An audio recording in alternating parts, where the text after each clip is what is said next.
Ketika ada pilihan pemenang karya arsitektural Istana Negara di calon ibu kota baru diumumkan, saya ilfil. Maaf ya, asli saya hilang feeling, ilfil. Bukan pematung atau perupa yang karyanya luar biasa tersebut yang membuat saya ilfil. Namun lebih karena keilmuan arsitektural ruang, bangunan tata kota yang bablas gak berkarakter itu yang saya lebih melihatnya tidak keren. Mungkin ilmu saya rendah, jauh lebih rendah dari si pemilih yang memenangkan karya perupa legendaris tersebut. Tapi dalam hati saya berkata, toh nanti kalau New Mind menjabat, ibu kota baru nggak akan jadi kenyataan dan pindah ke Penajam tersebut.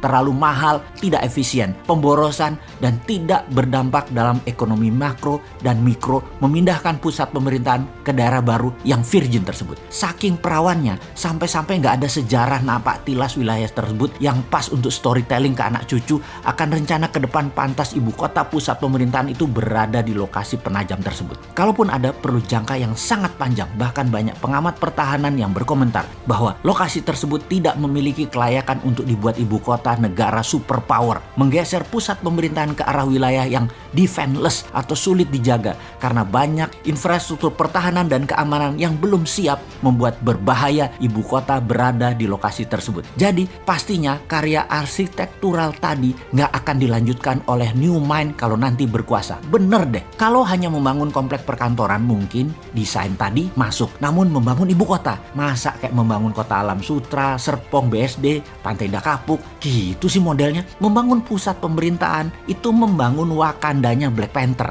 Sekali lagi, Black Panther ya, bukan Blackpink. Bener deh, kalau New Mind pusat pemerintahan tetap di utara Jakarta, bekas tanah reklamasi. Sekalian buat benteng laut utara Jakarta. 5.000 hektar itu New Wakanda. Full teknologi, full digital, paperless, kontrol satelit, telekomunikasi jalur baru, e-rupiah, digital aset, dan banyak lagi ke depannya yang dunia pemerintahan butuhkan. The real e-government. Masa membangun ibu kota di abad 21 kayak membangun properti perumahan gitu sih? Hanya casing doang.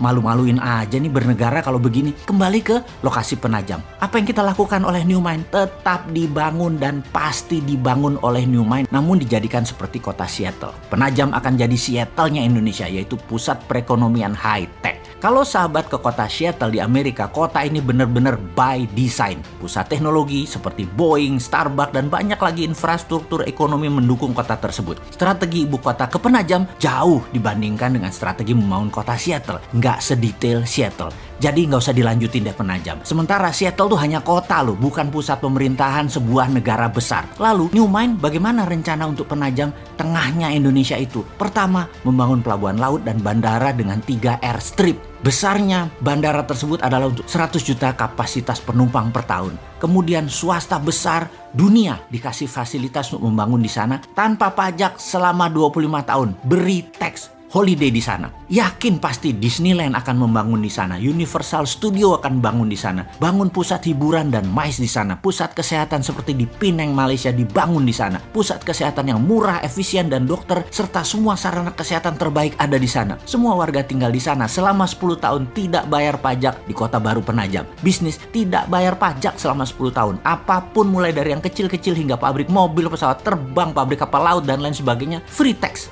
Berlaku e-rupiah di Penajam dan pendanaan lewat SWF e-rupiah printing money di Penajam. 2.000 triliun dibanjiri di Penajam dengan e-rupiah setiap tahunnya selama 15 tahun ke depan. Yakin pasti 2 juta populasi akan pindah dalam 5 tahun ini dan 10 juta populasi akan ada di 25 tahun dari sekarang. Indonesia di tahun 2045, Penajam adalah darlingnya Indonesia. Kemudian pusat pemerintahan di pulau reklamasi yang sekaligus membangun Great Giant Wall dam laut untuk menahan banjir Jakarta serta pertahanan laut utara pusat pemerintahan tersebut. Di sana adalah e-government pertama di dunia dan e-rupiah pendanaannya. Aduh, jadi kangen masa depan. 2024 kok masih jauh ya.